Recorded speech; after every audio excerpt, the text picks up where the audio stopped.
The stars were quiet that night. Commander Daniel Hayes stood on the bridge of the starship Horizon, watching the endless darkness through the main window. His crew worked silently behind him, checking systems and monitoring signals from distant worlds. It was a peaceful night, the kind that made space feel almost safe. Then the distress signal came. The communication officer, a young woman named, looked up from her station with wide eyes. "Commander, I'm picking up a distress call. It's coming from Sector 7, near the nebula." Daniel turned around slowly. Sector 7 was far from their planned route. Going there would cost them time and fuel, but a distress call was a distress call. "Can you identify the ship?" he asked. Worked at her console for a moment. "It's a vessel, sir. A diplomatic transport by the look of its signature." The bridge went quiet. They were a proud and ancient species. They had 4 eyes, pale purple skin, and a deep distrust of humans. Their government had warned their people to stay away from human ships and human worlds. To them, humans were dangerous and unpredictable creatures. The first officer, a tall man named Greg Palmer, stepped forward. "Sir, with respect, we should stay on course. They don't want our help. If we show up uninvited, it could create a political problem." Daniel understood the concern. Relations between humans and were cold at best. Any wrong move could make things worse, but somewhere out there, people might be dying. "How far?" Daniel asked. "About 4 hours at full speed," replied. Daniel looked back at the stars. He thought about all the reasons to ignore the signal. He thought about the paperwork, the politics, the risk. Then he thought about the people on that ship, alone and afraid in the darkness. "Change course," he said. "Take us to Sector 7. Greg opened his mouth to argue, but Daniel raised his hand. "I know the risks, but we don't leave people to die in the cold. Not on my watch." The Horizon turned and flew into the night. 4 hours later, they found the wreckage. The transport had been torn apart. Pieces of metal floated in the void like broken bones. Burn marks covered the hull fragments, signs of weapons fire. This was no accident. This was an attack. "Raiders," Greg said quietly. "Looks like pirates. They've been hitting ships in this region for months." Daniel felt his stomach tighten. The were cruel and brutal. They attacked ships, stole everything valuable, and left no survivors. If they had done this, then everyone aboard the transport was probably dead. "Scan for life signs," Daniel ordered. Worked at her console, her fingers moving quickly. The seconds felt like hours. Then she looked up, her face pale but hopeful. "Sir, I'm picking up one life sign. Very faint. It's coming from an escape pod about 2 kilometers from here. One survivor, just one." "I'm going out there," Daniel said. Greg grabbed his arm. "Commander, we can send a retrieval team. You don't need to go yourself." Daniel pulled away gently. "That person has been floating in the dark for who knows how long. They're probably terrified. They need to see a friendly face, not a team of strangers in armor." He walked to the airlock and suited up. The space suit was heavy and cold, but Daniel had worn it many times before. He checked his oxygen, sealed his helmet, and stepped into the void. Space was silent. It was always silent. Daniel floated toward the escape pod, using small bursts from his suit's thrusters to guide himself. The wreckage of the transport surrounded him, twisted metal and shattered glass drifting slowly in the darkness. He reached the pod and looked through the small window. Inside, he saw a young girl. She was small, barely an adolescent by her species standards. Her skin was pale lavender, lighter than it should be. Her 4 eyes were closed. Deep wounds covered her arms and chest, and dark blue blood stained her torn clothes. She looked dead, but the scanner said she was alive. Daniel attached a cable to the pod and pulled it back toward the horizon. Every second felt precious.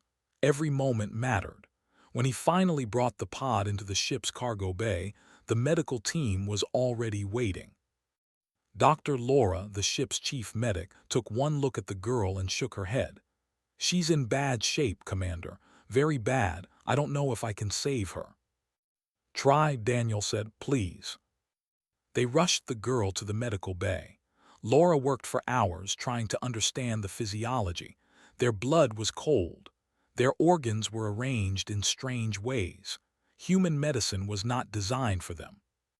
Daniel stayed outside the medical bay, waiting. He paced back and forth, unable to rest. Greg brought him coffee, but he didn't drink it. Brought him reports, but he barely read them. All he could think about was the girl in that pod, alone and broken in the darkness. Finally, after nearly 8 hours, Laura came out. Her face was tired, but there was hope in her eyes. "She's stable," Laura said, "for now. But the next few days will be critical. She lost a lot of blood and some of her internal organs are damaged. I've done what I can, but I honestly don't know if it's enough." Daniel nodded. "Can I see her?" "She's unconscious. She won't know you're there." "I know, but I want her to know she's not alone." Laura hesitated, then stepped aside. Daniel walked into the medical bay and sat down in a chair beside the girl's bed. She looked so small, so fragile. Tubes and wires connected her to machines that beeped and hummed softly. Daniel didn't know her name. He didn't know her family or her home. But in that moment, none of that mattered. She was a child who had been hurt, and he was going to make sure she survived. He stayed by her side for 3 days. He slept in that chair, ate his meals there, and refused to leave. The crew thought he was being foolish. Greg reminded him that they would probably not thank them for this, worried that he was pushing himself too hard. But Daniel didn't care. He had lost a daughter once years ago, a little girl with curly hair and a bright smile, taken by an illness that Earth's doctors couldn't cure. He had been powerless then. He had watched her slip away, unable to save her. He would not let that happen again, not if he could help it. On the 3rd night, the girl opened her eyes. The girl's 4 eyes opened slowly, one pair at a time. At first, they were unfocused and confused. Then they found Daniel's face and everything changed. She screamed. It was a terrible sound, filled with pure terror. She tried to push herself away from him, but she was too weak. Her arms gave out and she fell back against the bed, crying and shaking. Daniel stood up quickly and stepped back. He raised his hands to show he meant no harm. "It's okay," he said gently. "You're safe. No one is going to hurt you." But the girl didn't understand him. She only saw a human, a creature from the species her people feared most. To her, humans were monsters, violent, dangerous, unpredictable. The council had warned their people for generations to stay away from them. Dr. Laura rushed into the room. She saw the girl's panic and quickly prepared a mild sedative. "She's going to hurt herself if she keeps this up," Laura said. "Her wounds haven't healed enough for this kind of stress." Daniel watched helplessly as Laura gave the girl the injection. Within moments, her eyes grew heavy, and she fell back into an uneasy sleep. "She's terrified of me," Daniel said quietly. Laura put a hand on his shoulder. "She's terrified of all of us. We're humans. Her people think we're monsters. Then we need to show her we're not." Over the next few days, Daniel tried everything he could to make the girl feel safe. He learned that her name was from the identification chip in her escape pod. She was the daughter of an ambassador, traveling with her mother's diplomatic team when the raiders attacked. He asked to find information about culture, their language, and their customs. He learned that they valued patience and gentleness. He learned that loud noises and sudden movements frightened them. He learned that they showed trust by lowering their upper pair of eyes while keeping the lower pair open. Daniel studied all of this carefully. He wanted to do everything right. When woke again, Daniel was sitting far from her bed near the door. He didn't look directly at her. He kept his voice soft and low. "Hello," he said in careful practice. His pronunciation was terrible, but he tried his best. "My name is Daniel. You are safe here." Stared at him with all 4 eyes. She didn't scream this time, but her body was tense, ready to flee if she could. "Your ship was attacked," Daniel continued slowly. "We found you in an escape pod. You were hurt, but our doctor helped you. Do you understand?" The girl said nothing, but she didn't look away either. Daniel reached into his pocket and pulled out a small device. It was a translator, programmed with the language. He placed it on a table halfway between them and stepped back.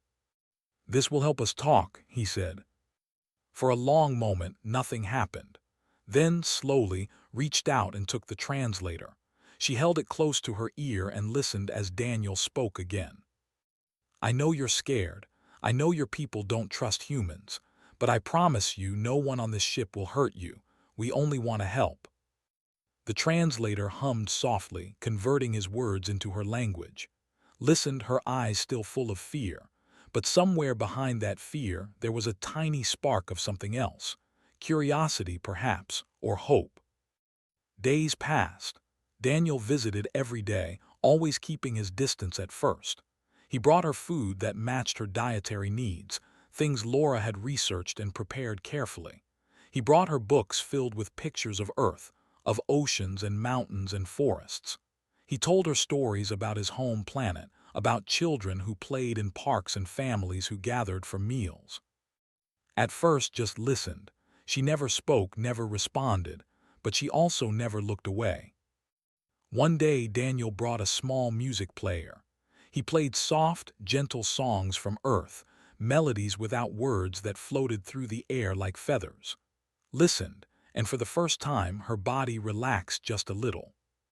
"Music is important on my world," Daniel explained. "We use it to celebrate, to mourn, to remember. Sometimes we use it just to feel less alone." Looked at the music player, then at Daniel. Finally, she spoke. "Why?" she asked, her voice rough and quiet. "Why are you doing this?" Daniel considered the question carefully. He could have given her a simple answer about duty or kindness, but she deserved more than that. She deserved the truth. "I had a daughter once," he said slowly. "Her name was Sophie. She was about your age when she got sick. The doctors tried everything, but they couldn't save her. I sat by her bed every night, wishing I could do something, anything, to help her, but I couldn't." He paused, the old pain rising in his chest. "When I found you in that escape pod, I saw a child who was hurt and alone, and I thought, maybe this time I can do something. Maybe this time I can help." Was quiet for a long time.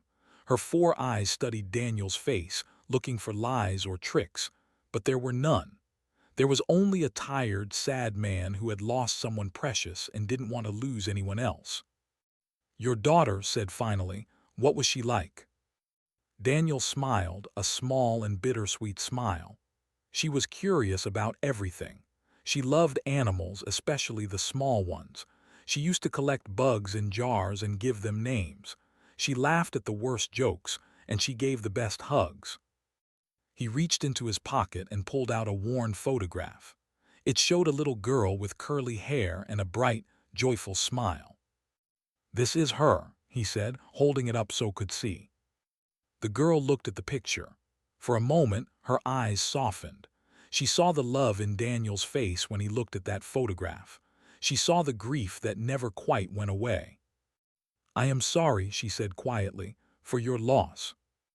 Daniel nodded, tucking the photograph away. "Thank you."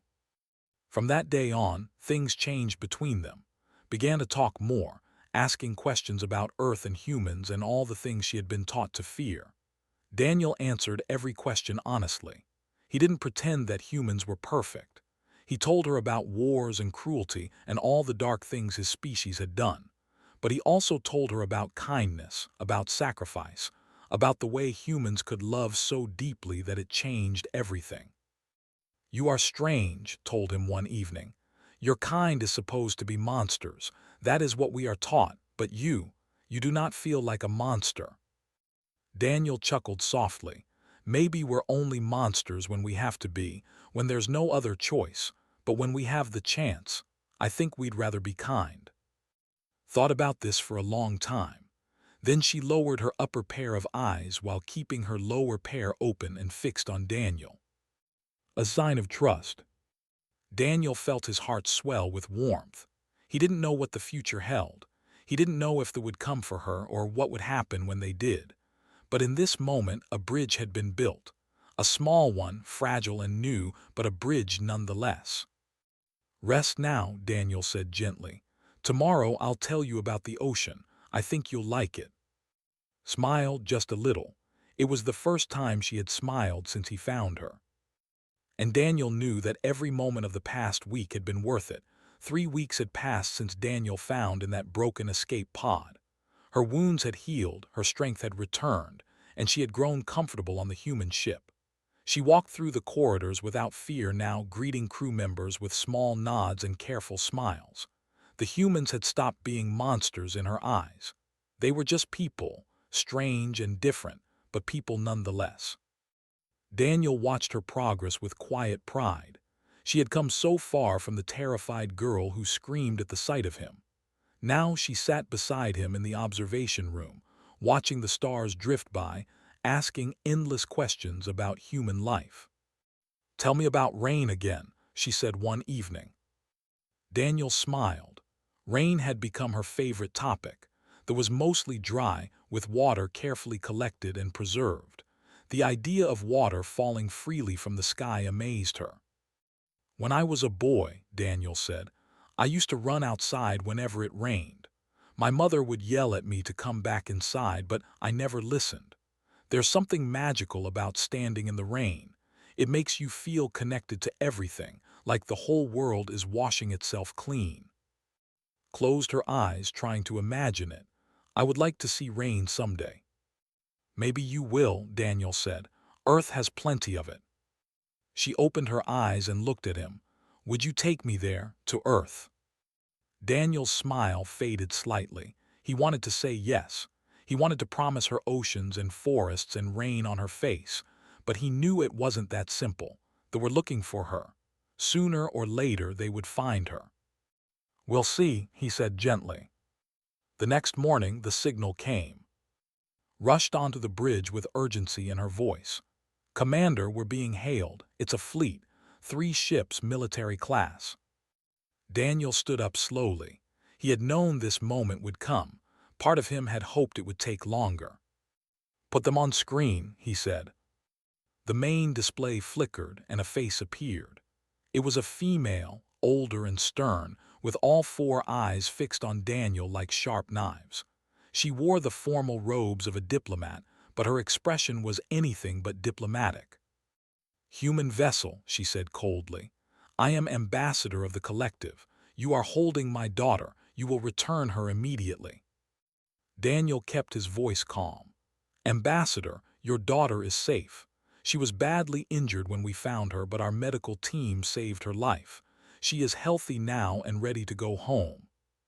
His eyes narrowed. "You expect me to believe that humans helped a child out of kindness. Your species is known for violence and deception. What do you want in exchange? Territory, resources, political favors?" Daniel felt a spark of anger, but he pushed it down. "We want nothing, ambassador. We found a child who was dying and we saved her, that's all." "Impossible," said. "Humans do nothing without expecting something in return." Behind Daniel, Greg shifted uncomfortably. The fleet was powerful. If things went wrong, the Horizon wouldn't stand a chance.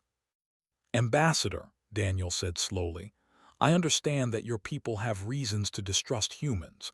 I know our history isn't clean. But your daughter is alive because my crew and I chose to help her. I'm asking you to believe that, at least for today, we did the right thing simply because it was right." Stared at him for a long moment. Her expression didn't soften, but something in her eyes shifted, just slightly. "Prepare for transfer," she said finally. "I will send a shuttle to collect my daughter. If there is any trick, any trap, my fleet will destroy your ship without hesitation." "Understood," Daniel said. "There will be no tricks." The screen went dark. Daniel stood still for a moment, feeling the weight of what was about to happen. Then he turned and walked toward the medical bay. was sitting on her bed, reading a book about Earth's animals that had given her.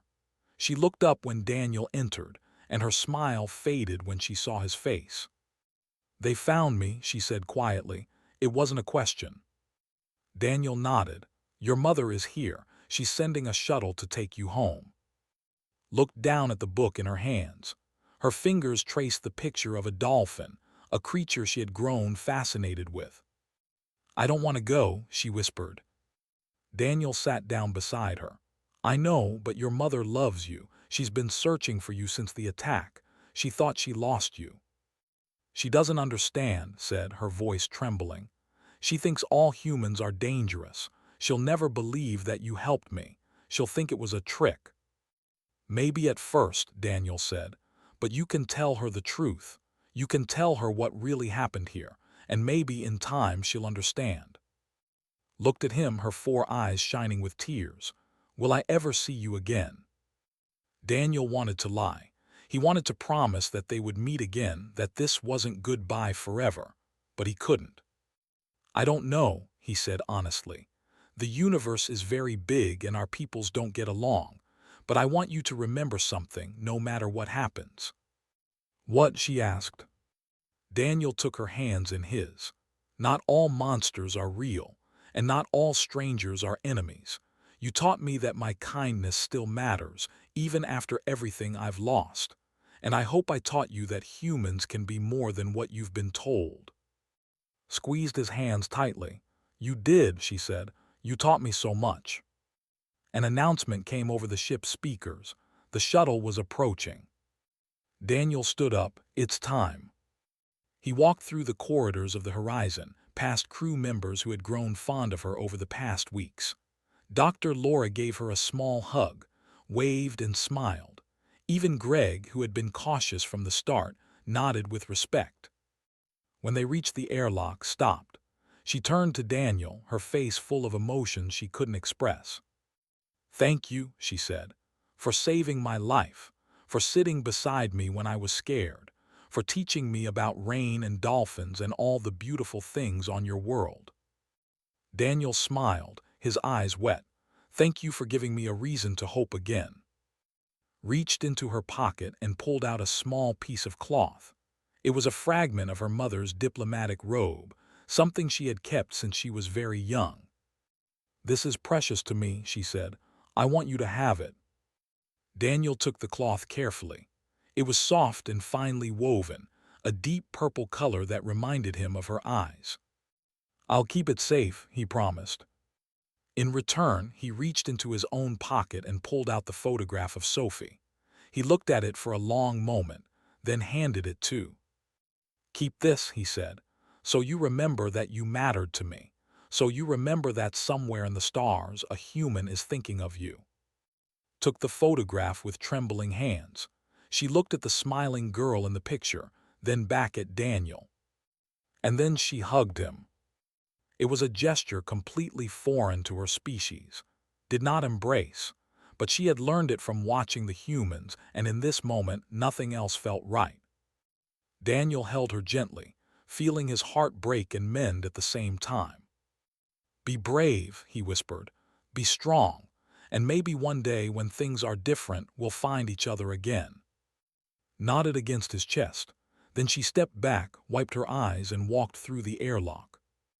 Daniel watched her go, watched the shuttle door close behind her, watched the small vessel fly toward the waiting fleet. He stood there for a long time, holding the small piece of purple cloth, wondering if he would ever see her again. The stars had never felt so quiet. 10 years passed like water flowing through open fingers. The galaxy turned, worlds changed, and life moved forward in ways that no one could predict. Grew into a young woman.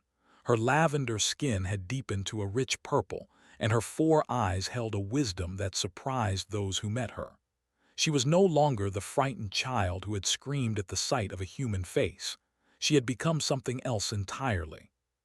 She became a diplomat, like her mother before her, but was different from other diplomats. While most of her people avoided humans and viewed them with suspicion, she studied them. She learned their languages, all 7 major ones spoken across human space. She read their literature from ancient poetry to modern philosophy. She watched their films, listened to their music, and tried to understand what made them who they were. Her mother did not approve at first. "Why do you waste your time with these creatures?" asked one evening, watching her daughter read a human novel. "They are dangerous and unpredictable. The council has warned us for generations." Looked up from her book.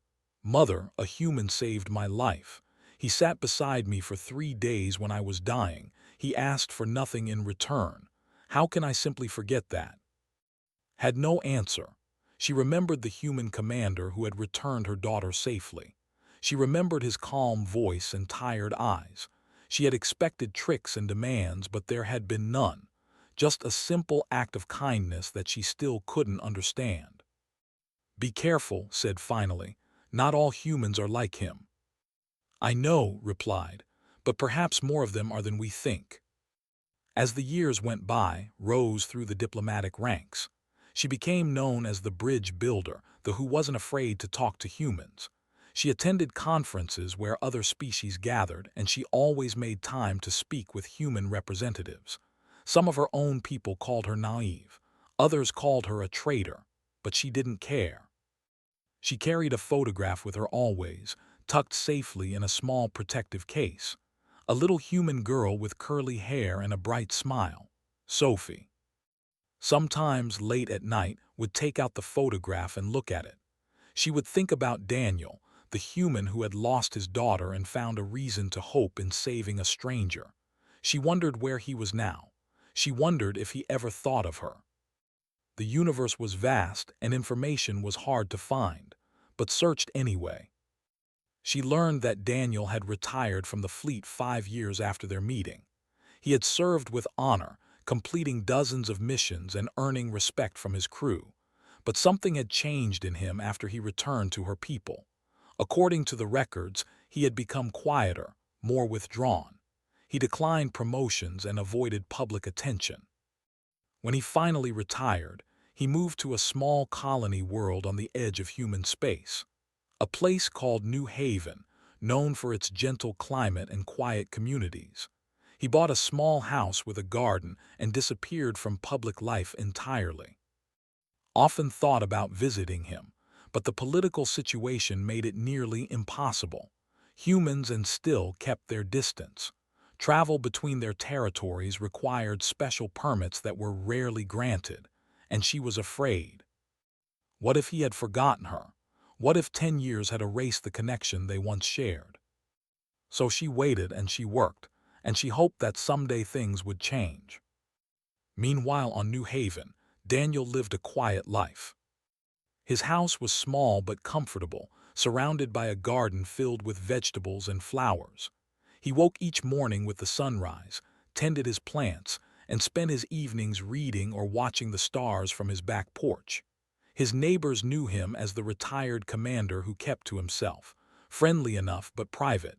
Lonely, perhaps. He still had the piece of purple cloth that had given him.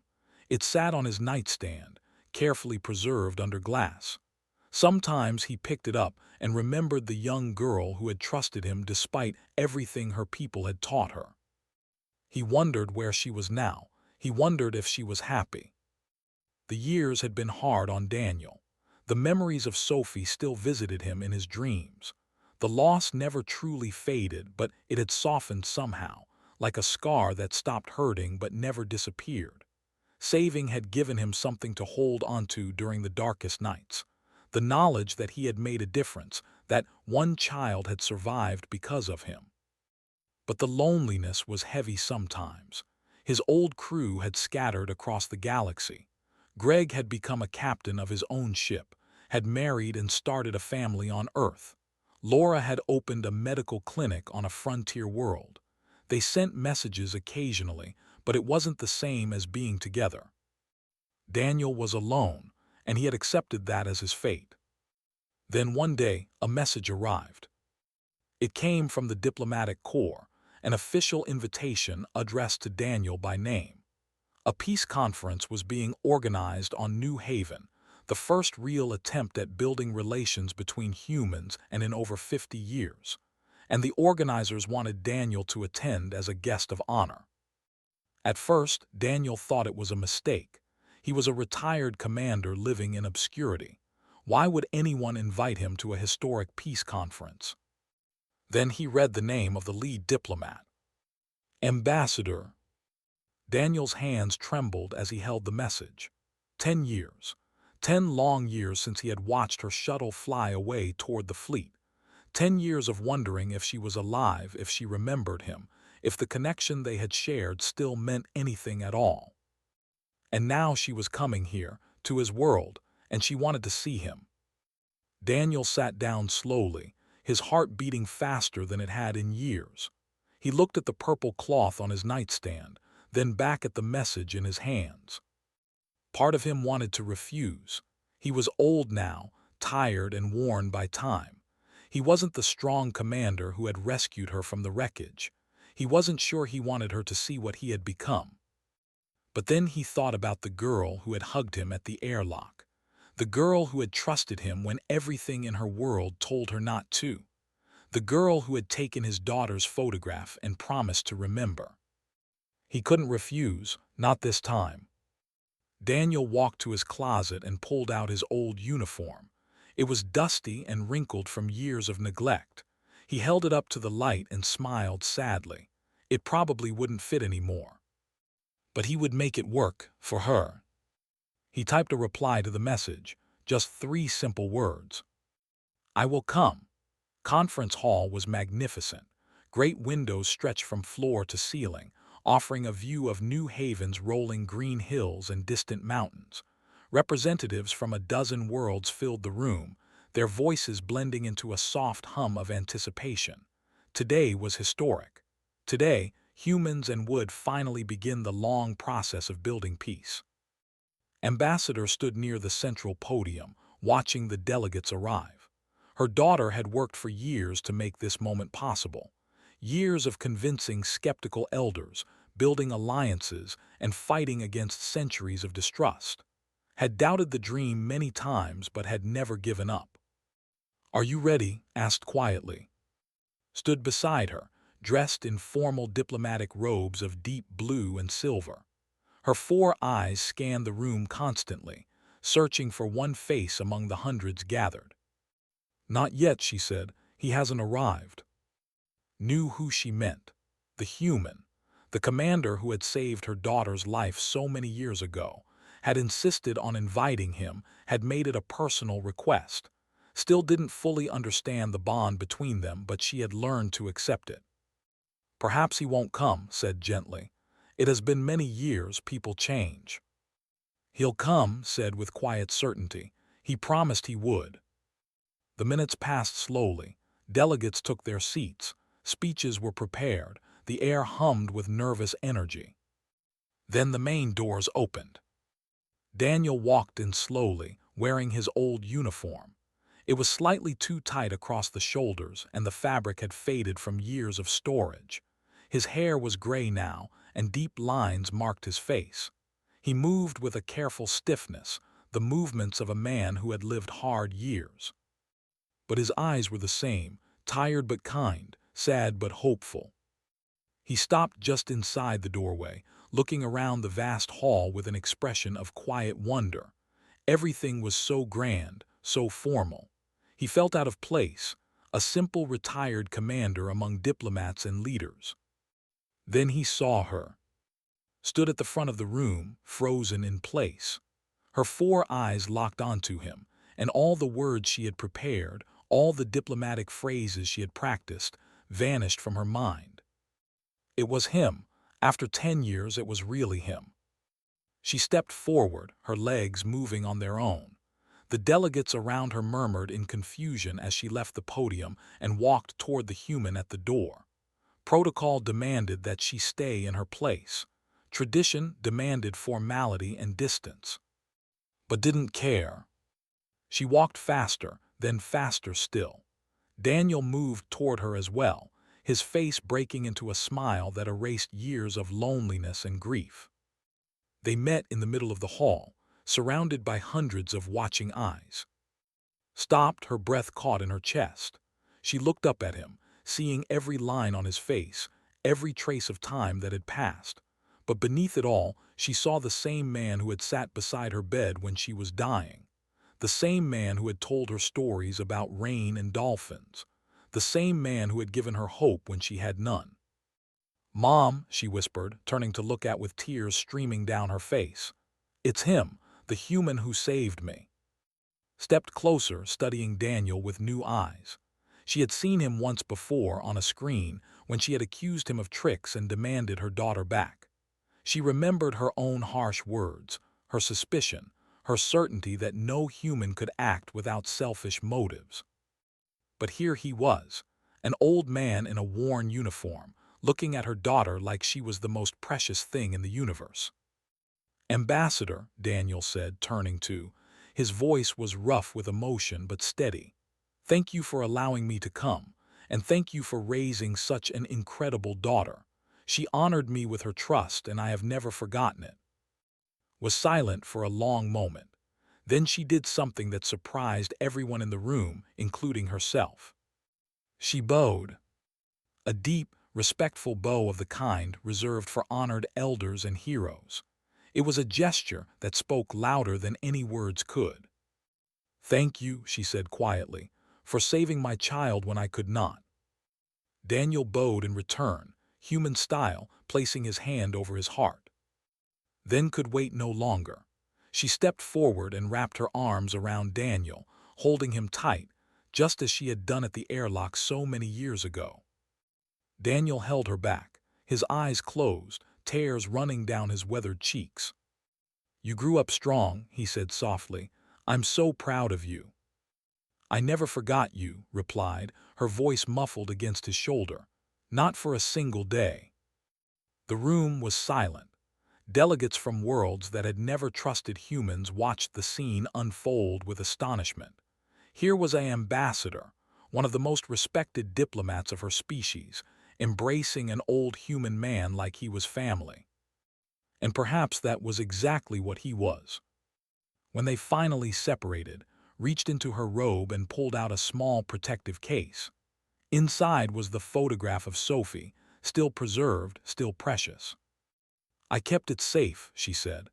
"I looked at it every night and remembered what you taught me, that not all monsters are real, that not all strangers are enemies, that kindness can change the universe." Daniel took the photograph with trembling hands. He looked at his daughter's face, so young and full of joy, and he understood something he had struggled with for years. Sophie was gone. Nothing could change that. But her memory had lived on in unexpected ways. Through him, through his choice to save a frightened alien child, her legacy had touched another world. Her smile had given hope to someone who needed it desperately. "She would have liked you," Daniel said, his voice breaking. "Sophie, she would have thought you were amazing." Smiled through her tears. "I hope I get to hear more stories about her, now that we have time." Daniel laughed, a warm sound that echoed through the hall. "We have all the time in the world." The conference continued after that, but the atmosphere had changed. Something unspoken had shifted in the room. Delegates who had come prepared for difficult negotiations found themselves moved by what they had witnessed. The distrust wasn't gone, but it had cracked just a little. Because if a single act of kindness could bridge the gap between a human commander and a child, perhaps peace wasn't as impossible as everyone believed. In the days that followed, and Daniel spent hours together, walking through the gardens of New Haven, sharing stories of the years they had missed. Watched from a distance, slowly beginning to understand what her daughter had seen all along. Humans weren't monsters, not all of them, and perhaps with time and patience and courage, two species that had feared each other for generations could learn to coexist. On the final day of the conference, an agreement was signed. The first formal treaty between humans and in half a century. It wasn't perfect and there would be challenges ahead, but it was a beginning. As the delegates departed, stood with Daniel on a balcony overlooking the valley. The sun was setting, painting the sky in shades of orange and gold. "What will you do now?" she asked. Daniel thought about it. For years he had lived in quiet solitude, waiting for nothing in particular. But now something had changed. Something had woken up inside him. "I think I'll keep my garden," he said. "But maybe I'll have visitors now, if a certain ambassador has time between saving the galaxy." Laughed a bright and happy sound. "I'll make time, I promise." They stood together in comfortable silence, watching the stars appear one by one in the darkening sky. Two people from different worlds, connected by a moment of compassion that had rippled outward through time and space. And somewhere out there, in the vast and endless universe, other acts of kindness were waiting to be born, other bridges waiting to be built, other hearts waiting to be touched. All it took was one person brave enough to reach out. Daniel smiled, feeling truly at peace for the first time in years. The stars had never looked so bright.